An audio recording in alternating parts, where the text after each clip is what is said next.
Hey everybody, it's Joe again, and here we are now continuing on the roof and ventilation inspection, and we're going to be looking at the gutter system. Once again, you're going to have to choose a point in which you're going to start your inspection. So here we're going to start where I started the roof inspection.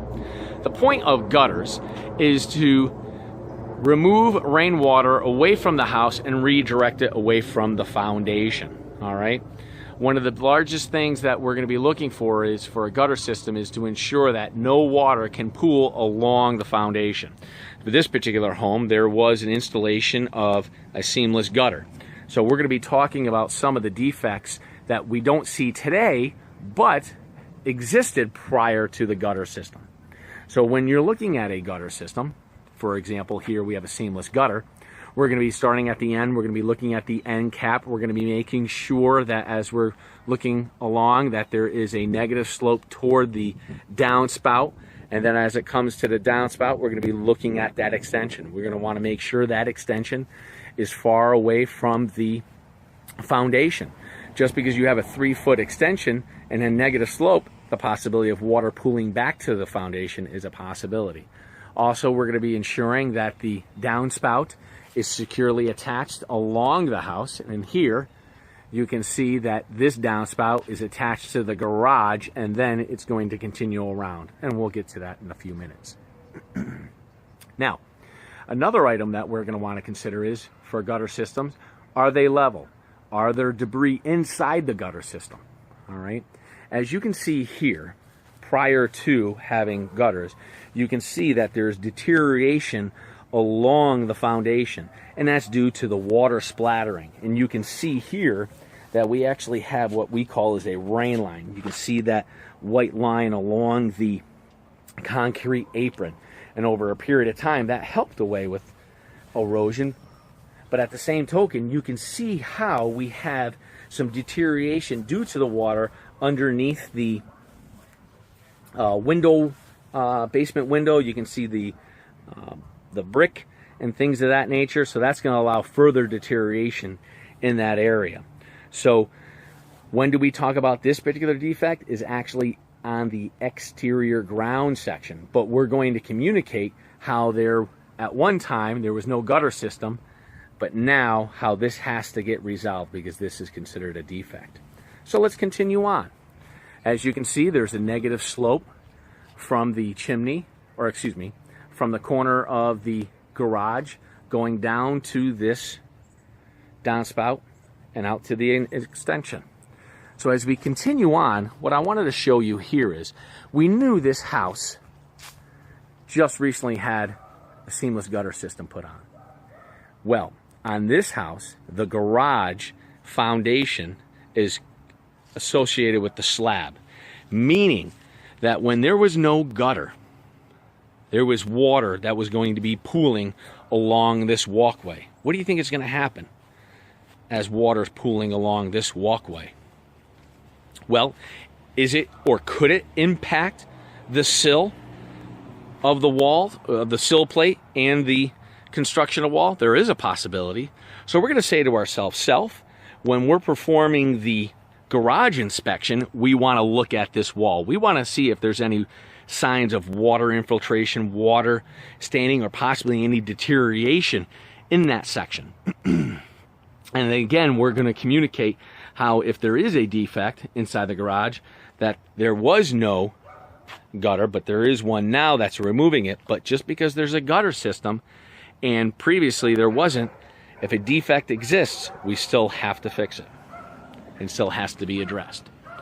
So what we're always doing is we're looking at this gutter system, ensuring that this gutter system has a negative slope and that is going along to the downspout area. Now with seamless gutters, there is an advantage because we don't have to look at joints. There are a lot of products, particularly at Home Depot and Lowe's, that allow gutter systems to be built like a puzzle.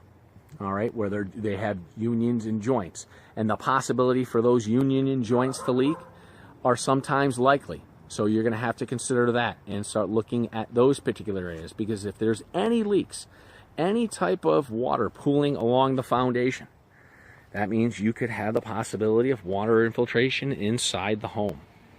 So as you can see here, again, we can see deterioration along the basement window section due to water pooling and water coming in contact because of lack of gutter at one time or another. So again, we'll be discussing about that during the exterior walls. So with that being said, the next step I'm going to show you is looking at the inspection sheet and showing you step by step how we're going to inspect the gutters using the inspection sheet. All right, and then thereafter we're going to continue on the last element, looking at the chimney. Welcome back, everybody. Well, now that you know how to perform a gutter inspection, let's get started on reviewing the inspection worksheet to make sure we looked at everything.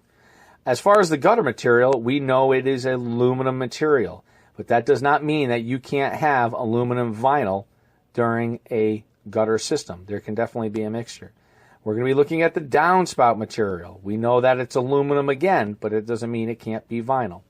Now, as far as the gutter extensions, the point that for us to be looking at is not so much the material, but in fact, how far is the gutter extension away from the home? Because we want to make sure that water is getting redirected away from the foundation so it's not pooling. So we understand that there were some sections that were relatively close. So in those instances, we would say noted, but not long enough. And then once again, we would write the defect here saying short gutters, downspouts, and then again, that would be a reminder for us. So when we're back home, we would understand what defects we have to write about. Now, ending with this, let's show you how to perform a chimney inspection. Hey everybody, it's Joe again. What we're going to be looking at now is the last element of the roof and ventilation system. We're going to be looking at the chimney. Now, there are multiple functions of a chimney. One could be for a fireplace. Two can be the exhaust system for a heating or a domestic hot water tank. Chimneys, specifically, can be made of many types of construction. It can be made of stone, it can be made of brick, it can be made of block. So there's all different types of defects associated with each of those constructions. So what we're going to be looking at specifically is how is the chimney penetrating out of the roof system and the overall construction. So let's go on the other side so we can get a better look. All right, here we are looking at the chimney. Now, we can notice that there's a spark arrestor and rain cap on top. The point of the rain cap is, of course, doesn't allow any water inside the flue. The spark arrestor, which is associated with the rain cap, is to extinguish any embers from the fireplace. Now, you can notice that this is a brick construction, so we're going to be specifically looking at the mortars, mortar joints. We're going to be looking at the bricks. We're going to then move on to the flashing. So we can notice that we don't see any deterioration of the mortar or any deterioration of the brick. Sometimes it's difficult. We're going to be looking for the chimney cap that's along the flue. The flue is a ceramic tile that sticks out from the chimney, and the chimney cap is concrete on an angle from the flue all the way to the base of the top of the chimney, so it actually sheds water. And right now I can't see that, so what we're going to say is we don't have that, which is a defect. And we'll talk about how to write that defect up when we're going through the inspection list. Now we're going to be looking at the flashing. We can see how the flashing is tight along the chimney, and there's no gaps between the flashing. Then we can look at the bottom of the flashing. And again, we're not seeing any lifting of shingles in that location. So let's take a look around the other side of the chimney. Sorry about the shaking here, everybody. All right, so we're on the shaded side. And again,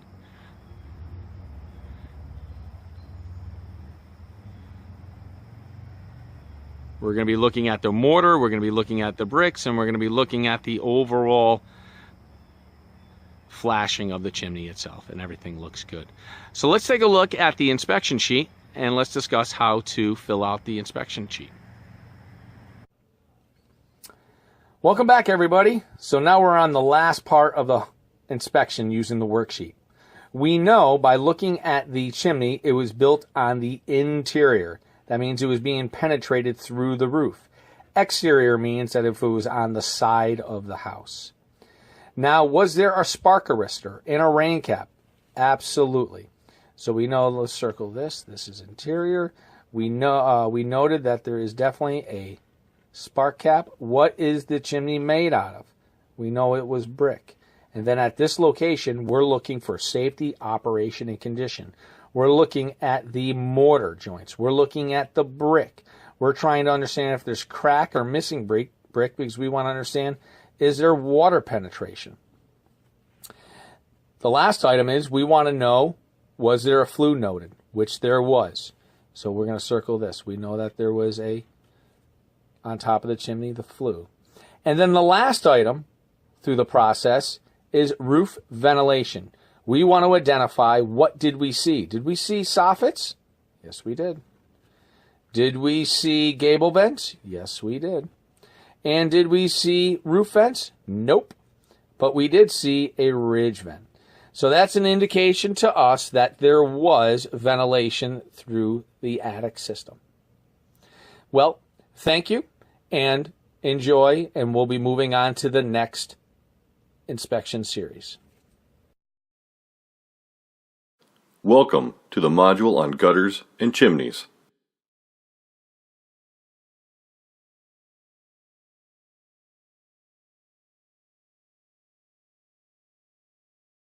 In this chapter, you will learn the proper way to inspect both chimney and gutters.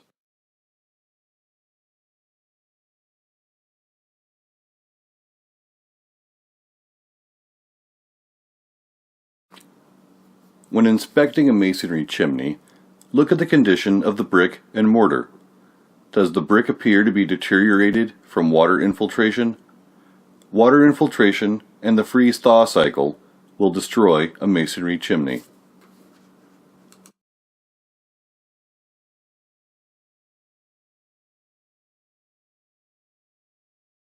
A crown at the top of the chimney is necessary to protect the brick from water. Make sure the crown is not cracked. Even minimal deterioration can be expensive to repair. The damage we see on the outside may be only a part of what is really happening inside the chimney.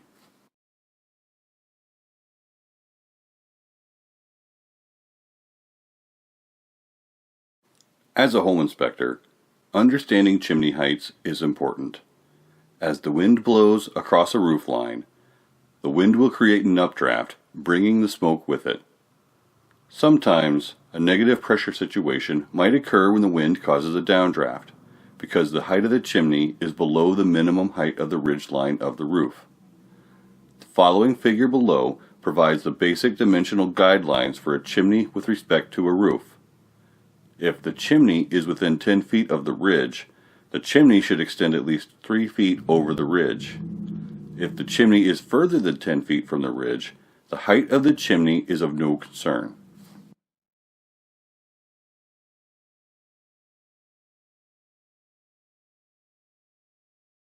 For all flat roofs, the minimum height for a chimney from the surface of the flat roof is 2 feet. A difference between a flat roof and peak roof is a home inspector should always walk on a flat roof, as long as there is access and no safety concerns or risk of damage to the surface.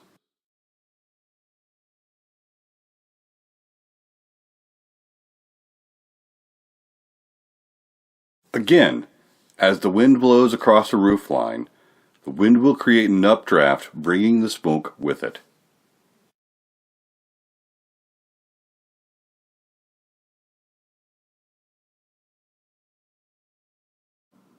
Gutters.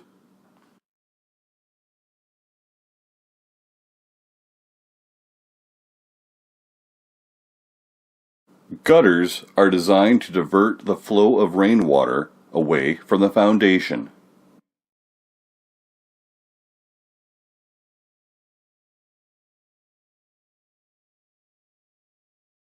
Check the condition of the gutters.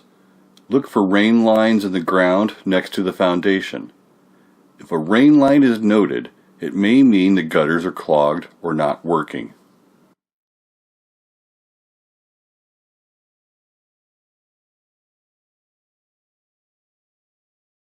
Check to make sure the extensions are long enough to move the water completely away from the house.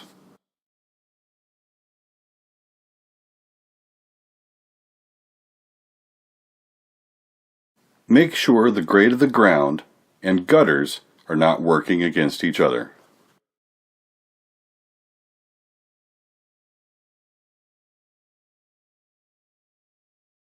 Here is a diagram of the gutter system. Become familiar with the names of the components and their function.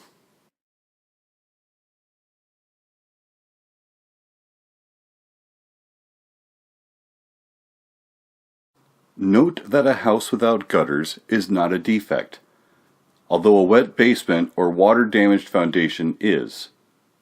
Noting a lack of gutters as a likely source of water infiltration is different than recommending installing gutters when they are not installed. For example, a slab-on-grade foundation really does not need gutters since there is no basement to protect.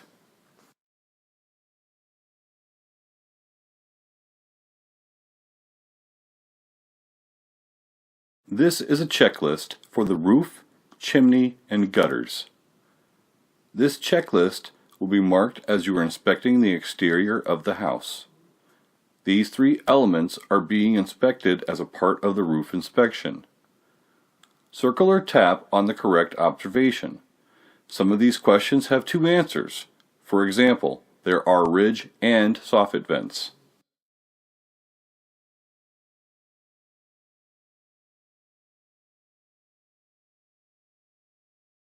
Remember, this is not an inventory list. This is a guide as to the next item you are inspecting. Look at the roof cover and inspect all of it before moving on to the next question. If the proper answer isn't listed, just write it in the blank line after the question.